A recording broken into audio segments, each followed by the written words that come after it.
ஊடகங்களில் அதிமுக உடைந்தன. ஏன்னா இப்போ அதிமுகவும் திமுகவும் சேர்ந்து அண்ணன் திருமாவளவனை முதலமைச்சராகி இருந்திருக்கலாம். ஒரு நல்ல வாய்ப்பு.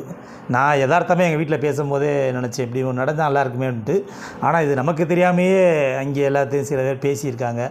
அது யார் பேசியிருந்தாலும் ஒரு நல்ல முயற்சி. ஆனால் விட்டுட்டியே, இந்த தற்கொலை முதல்வராகாமல் அண்ணன் ஒரு திருமாவளவன் மாதிரி ஒரு ஆளை ஆக்கியிருந்தீங்கன்னா அது 5 வருஷத்து இல்லைனாலும் இப்போ ஒரு திறம்பட செயல்பட்டுருப்பார். இப்போ நீங்கள் தற்கொலை என்ன பண்ண போதுன்னே தெரியலை.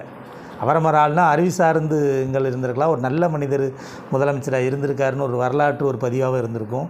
இது அதிமுக திமுக வந்து வெளியிலேருந்து கூட ஆதரிச்சிருந்துருக்கலாம். ஒருத்த உள்ளேருந்து ஒருத்த வெளியிலேருந்து கூட பண்ணியிருந்திருக்கலாம். இது நல்லா இருந்திருக்கும். ஆனால் அதை நினச்சி இன்றைக்கி பாருங்கள், இந்த சாதி வெறி பிடிச்ச அதிமுகவில் இருக்கவங்களாம் இன்றைக்கி உடஞ்சி தற்கொலைக்கு போய் இன்றைக்கி ஆதரிக்கிற நோக்கத்தில் இருக்குது. அப்போ இதிலேருந்தே தெரியுது இதில் யார் எதிர்த்திருப்பா அப்படின்ட்டு. முழுக்க சாதி வெறியான ஆட்கள் ஃபுல்லாமே அந்த அதிமுகவில் யார் சாதி பிம்பம் இருக்கோ அதுக்கு ஃபுல்லாக இன்றைக்கி ஒரு பக்கத்து நிற்கிதுங்க.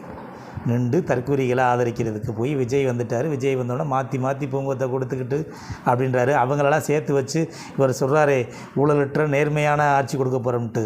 யார் முழுக்க அதிமுகவில் யார் குக்கா வழக்கில் இருக்காங்க, அவர் ஊழல் வழக்கில் இருக்காங்க, எல்லாம் இருக்க ஆளுகள்லாம் இன்றைக்கி விஜய் பக்கத்தில் நிற்கிறாங்க. அப்படின்னாவே மக்கள் தெரிஞ்சுக்கிற வேண்டியதே எவ்வளவு இருக்காடி மோசமான ஆள் மரியாதைக்குரிய தற்கொலை முதல்வர் அவர்கள் தான் இருப்பார். ஏன்னா அவர் நீங்கள் பார்த்தீங்கன்னா தெரியும், வாங்கின காருக்கே வரி கட்டாத ஆள் அவர் வந்து மக்களுக்கு செய்ய போகிறாரா? ஒரு சங்கச்சியோட சொல்லிச்சுல, எங்கள் அண்ணன் சொந்த காசில் 2500 கொடுப்பாருன்னு. அந்த கணக்கில் தான் தெரிஞ்சே தெரியாமையோ எப்படி விழுந்துச்சுன்னே தெரியலை. இன்றைக்கி ஓட்டு போட்ட உள்ள புலம்பித்தான் தீக்கிறாங்க. தெரியாமல் போட்டுட்டேன் தெரியாமல் போட்டோம்னு சில பேர் நம்மகிட்டே சொல்லுதுங்க. எப்போ அவர் ஜெயிப்போம்னு நினச்சி போடலப்பா, நாங்கள் ஏதோ வீட்டில் சொல்லிச்சுக்குன்னு போட்டோம் அப்படின்ற மாதிரி. அப்போ தெரியாமல் சில பேர் போட்டிருக்காங்கன்றது தெரியுது. அப்படின்றதுனால அது மக்கள் என்ன பண்ணுறது, இந்த சாபக்கேடு இந்த கூத்துக்கள்லாம் பார்க்கத்தான் போகிறோம். பாப்பா அடுத்தடுத்து என்ன